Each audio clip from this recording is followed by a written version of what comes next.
इस वीडियो में हम जानेंगे कि डेफिशिएंसी इन सर्विस और डिफेक्ट्स इन गुड्स के बीच में क्या डिफरेंस है, और जब ये दोनों चीज़ें किसी भी एक कंज्यूमर के साथ होती है तो इस केसेस में कंज्यूमर के पास क्या रेमेडीज़ अवेलेबल है।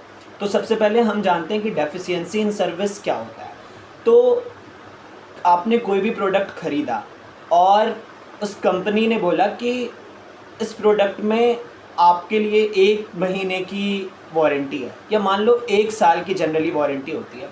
तो आपके लिए 1 साल की वारंटी है, और अगर 1 साल के अंदर ये प्रोडक्ट ख़राब हो जाता है तो हम इस प्रोडक्ट को रिपेयर कर देंगे। तो आपने ऐसा कुछ ख़रीदा और वो प्रोडक्ट ख़राब हो जाती है, तो कंपनी की ये रिक्वायरमेंट है कि कंपनी जो है वो उस प्रोडक्ट को सही करे, क्योंकि कंपनी ने आपको एक सर्विस प्रोवाइड करने का वादा किया था, और यदि कंपनी इस सर्विसेज को फुलफ़िल करने में फेल रहती है तो देन आप उसके अगेंस्ट कंप्लेंट फाइल कर सकते हैं।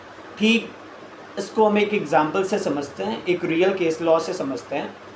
ये मध्य प्रदेश का एक केस लॉ है, जहाँ पे कि एक कस्टमर होता है जो कि फ्लिपकार्ट में कोई कंपनी से वैक्यूम क्लीनर ख़रीदता है, और वो प्रोडक्ट में 1 साल की वारंटी होती है, और वो प्रोडक्ट अपने दूसरे दिन ही ब्लास्ट कर जाता है। देन वो कंज्यूमर कोर्ट में अप्रोच करता है।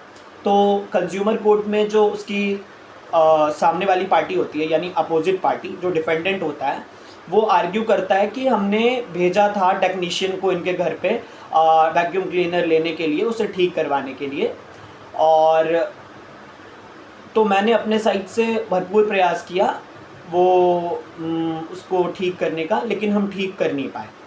तो ऐसे केसेस में वो खुद लायबल हो गया। लेकिन उनका आर्ग्यूमेंट ये था कि क्योंकि हमने ट्राई किया, हमने सर्विसेज देने का ट्राई किया, देन हम जो है डेफिशिएंसी इन सर्विस के लिए लायबल नहीं होंगे। लेकिन सामने वाली पार्टी ने आर्ग्यू किया कि आपने बोला था कि 1 साल की वारंटी है, आप 1 साल के वारंटी के लिए एग्री हुए थे इस प्रोडक्ट को जब आपने बेचा था, तो और आप ये चीज़ें नहीं कर पा रहे हो। आप 1 साल के अंदर आपने ये प्रोडक्ट लिया तो, लेकिन आपको इसके अंदर क्या डिफेक्ट है ये समझ में ही नहीं आया, और आपने दोबारा मुझे उस वैक्यूम क्लीनर को वापस ही नहीं किया, ना ही मैंने जो पैसे पे किए थे वो वापस किया। देन कोर्ट ने यहाँ माना कि डेफिशिएंसी इन सर्विस है, और कोर्ट ने अलाउ किया कंपनसेशन को। ठीक है, अब हम एक और केस में समझते हैं डेफिशिएंसी इन सर्विस क्या होता है।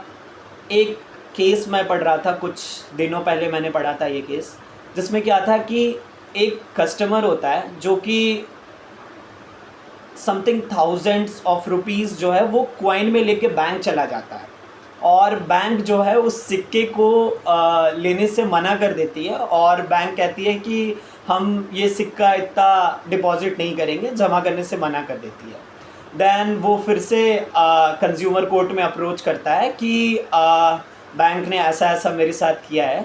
तो यहाँ पे इस केस में भी बैंक जो है वो डेफिशिएंसी इन सर्विस के लिए लायबल होती है, यानी बैंक जो है, बैंक की ये रिस्पॉन्सिबिलिटी है, बैंक को ये सर्विस प्रोवाइड करना था, क्योंकि बैंक को वो पैसे डिपॉजिट करने थे, और बैंक का काम ही क्या है। तो बैंक ने जो थी वो अपने सर्विसेज को प्रोवाइड करने से मना कर दिया, तो इस केस में भी बैंक जो है वो डेफिशिएंसी इन सर्विस के लिए लायबल होगी। अब डिफेक्ट्स इन गुड को आप नॉर्मल ऐसे समझ लो जैसे कि आपने कोई प्रोडक्ट ऑर्डर किया, यहाँ पे कोई सर्विस की बात नहीं हो रही है। सर्विस में मतलब कोई फैसिलिटीज़ आपको प्रोवाइड की जाएगी जिसके के लिए वो एग्रीड हुए हैं। ठीक है, अब डिफेक्ट्स इन गुड दूसरे केस में क्या है कि डिफेक्ट्स इन गुड्स, वो प्रोडक्ट ऑलरेडी फंक्शन नहीं कर रहा है, वो प्रोडक्ट माल फंक्शनड है, पहले ही दिनों में वो प्रोडक्ट ने, या फिर वो प्रोडक्ट एक्सपायर है।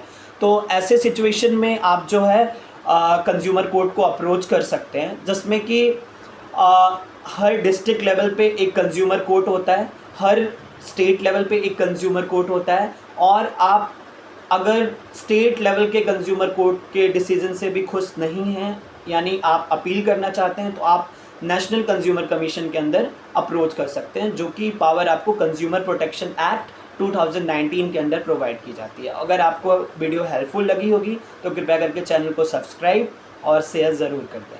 Thank you.